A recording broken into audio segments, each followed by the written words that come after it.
Hey guys, welcome back to Buzzer to Buzzer. Alright,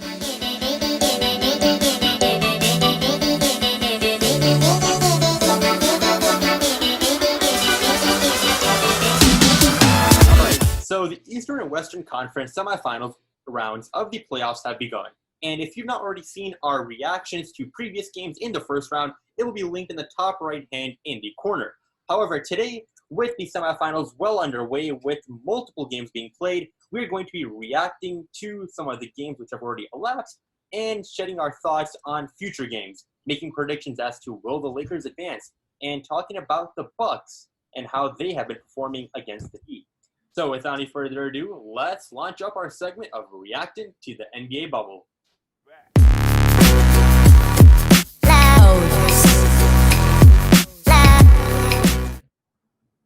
All right, guys. So today, first, we're going to get started off by talking about the Los Angeles Lakers versus the Houston Rockets being led by James Harden, and talking about that series going on currently in the Western Conference. As of today, the Houston Rockets and the Los Angeles Lakers have split a game each, meaning they are tied 1-1. Now, the Rockets did win game one, surprising the Lakers, who had rested for a well 8 days, while the Rockets just came off 2 days after against a thriller against the Oklahoma City Thunders in that game 7. However, the Rockets did prove that they can put up a fight with James Harden and Russell Westbrook leading the way in that game 1 especially. And as of tonight, the Lakers did win, finishing off in that fourth quarter, having a strong comeback, despite having a 21-point lead and blowing that later. But regardless, they did come back to win the game and have now leveled the series 1-1. Now, in the regular season, to provide some context, the Rockets did win both games, but keep in mind that Anthony Davis did not participate in both of those games. So we're going to be talking about what do we think is going to be the outcome of this series. Will the Lakers be performing a gentleman's sweep, or will it take much more effort than such that? All right, I'm gonna go with the Rockets in 7. I think that there's no doubting the Rockets at this point. A lot of people say that, OKC should have won the game 7, and they're better suited to play the Lakers. But as we've seen in game 1, we know that the Rockets are capable enough to beat a team like the Lakers. And I think the only reason that they didn't win game 2 is because Russell Westbrook didn't perform at all, as he has been slacking this whole series, to be honest. But I think that if they keep playing like how they did game 1 and how they did in third quarter in game 2, they should be able to beat the Lakers in 7. Yeah, I think Lakers win in 6. I think the Rockets got off to a very good start game 1. And as we saw today, they were down 21. They didn't give up and almost won the game at the end. But I just think, the inefficiency of Russell Westbrook has been showing these past 2 games. He's been turning the ball over a lot, can't shoot shots, even wide open threes.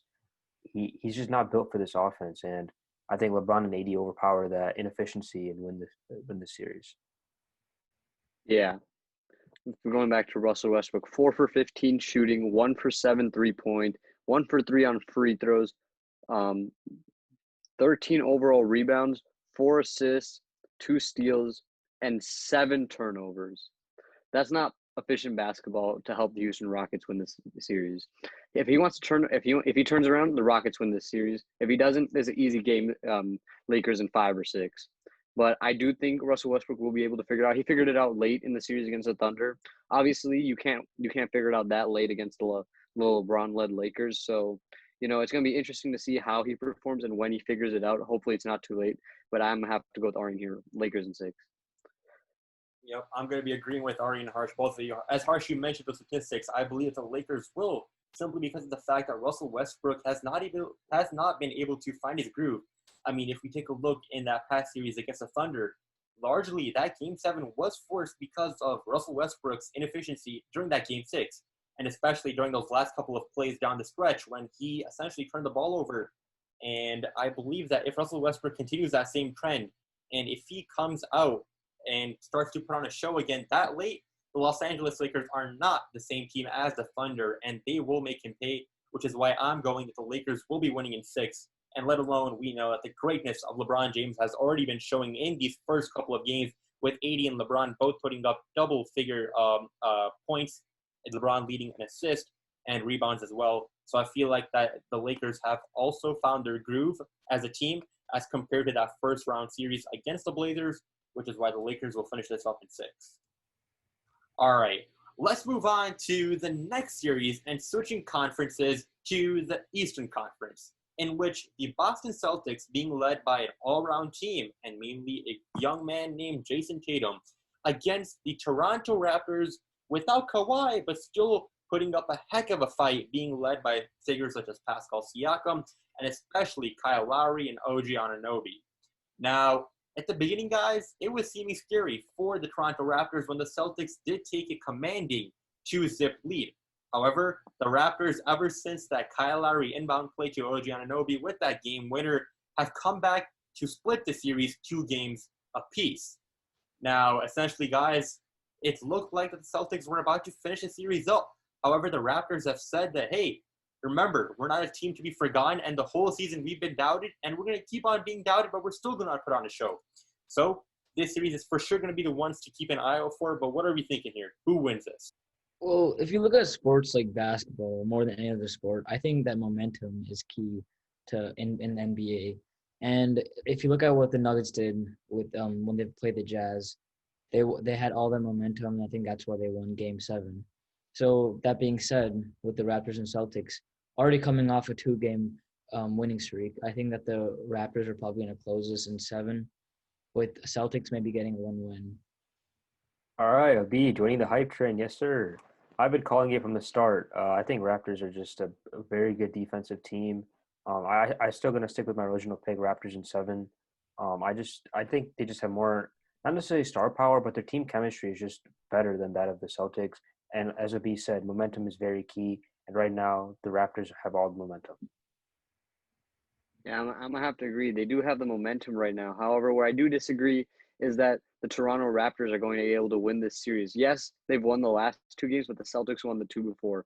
And I think looking at this now, each team is looking at this as a best of 3 series. I don't think they're looking at, oh, they won the last 2. They're looking forward to the next 3 games and winning the next 2.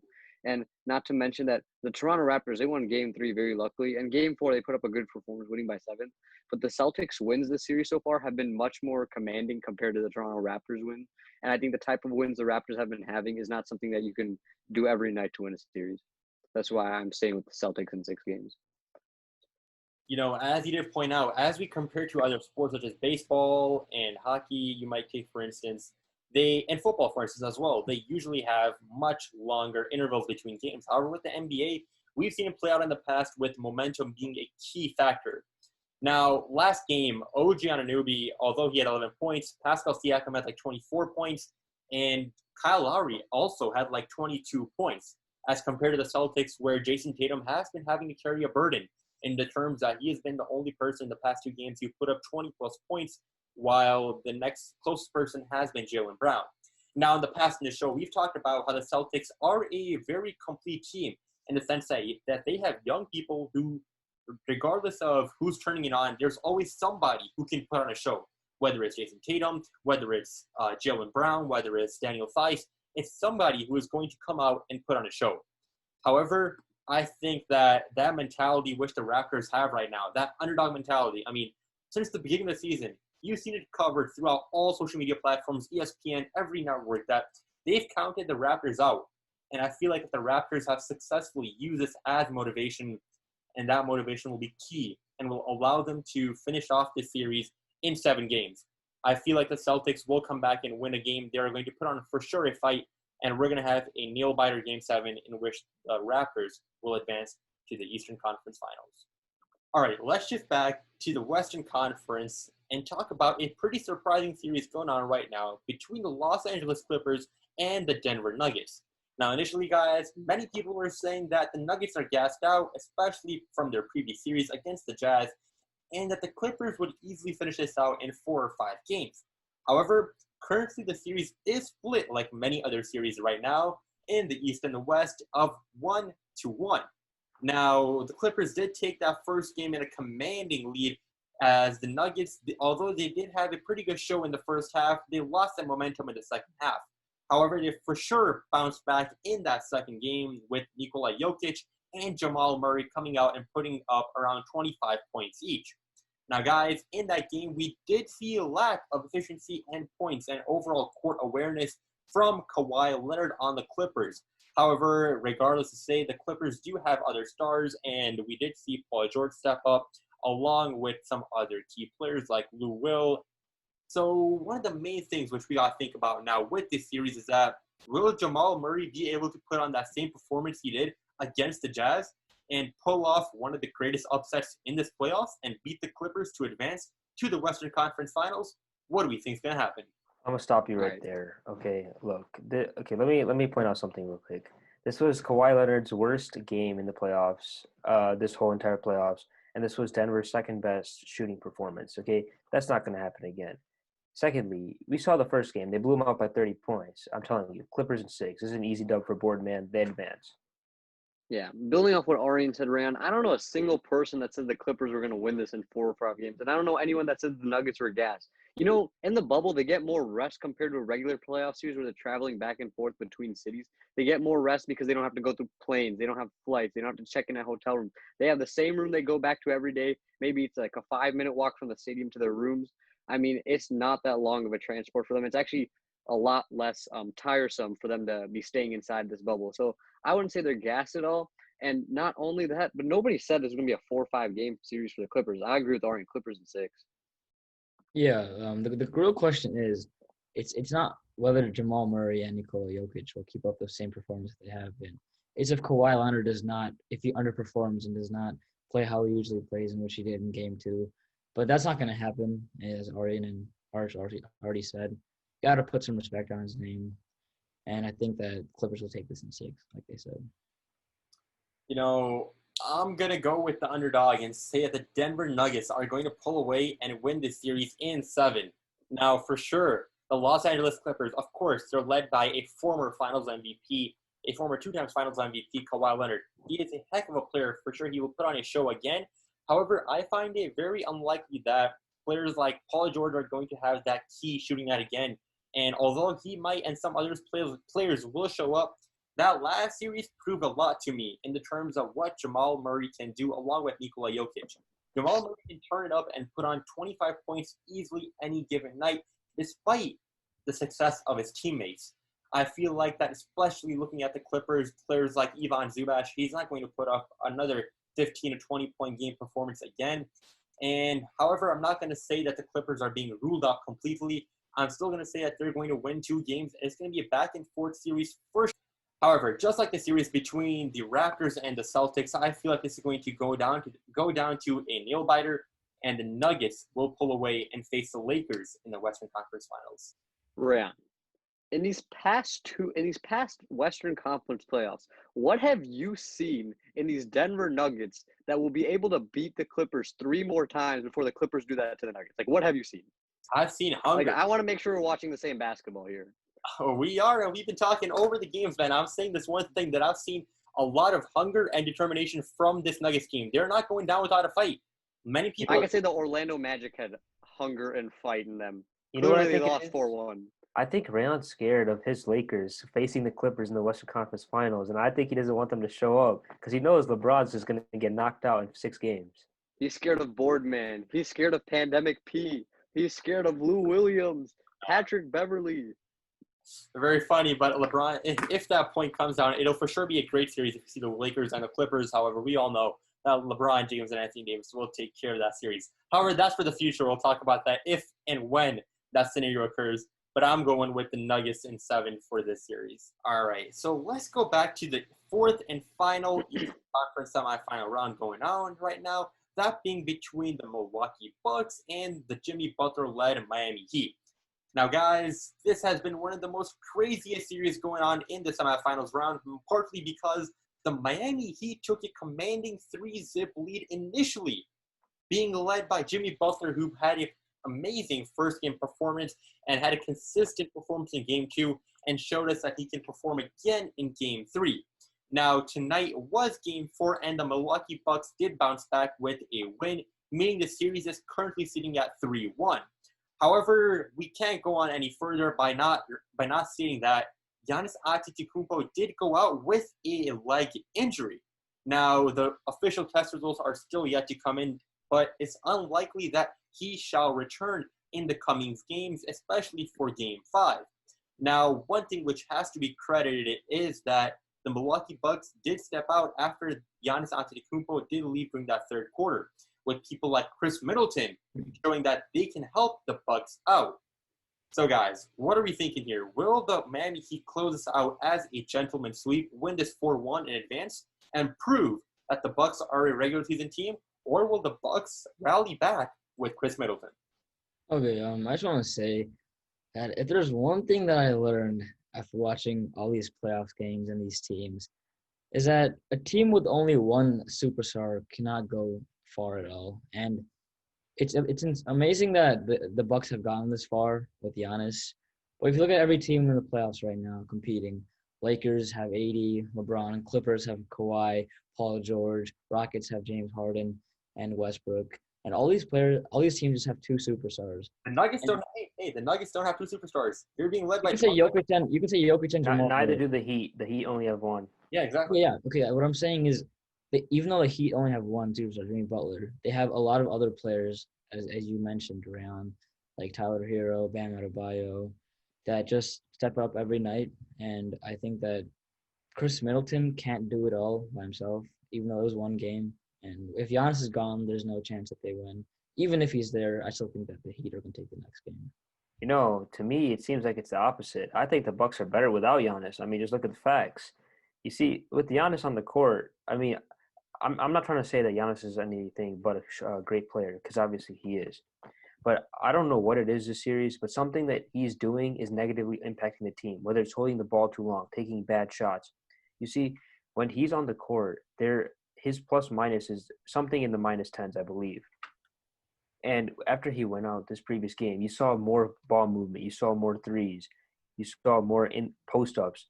I just think something that the Heat have been doing to trap Giannis all series is finally gone now, and the Bucks, I think, have a better shot to beat the Heat. But I still do think Miami wins it in 5.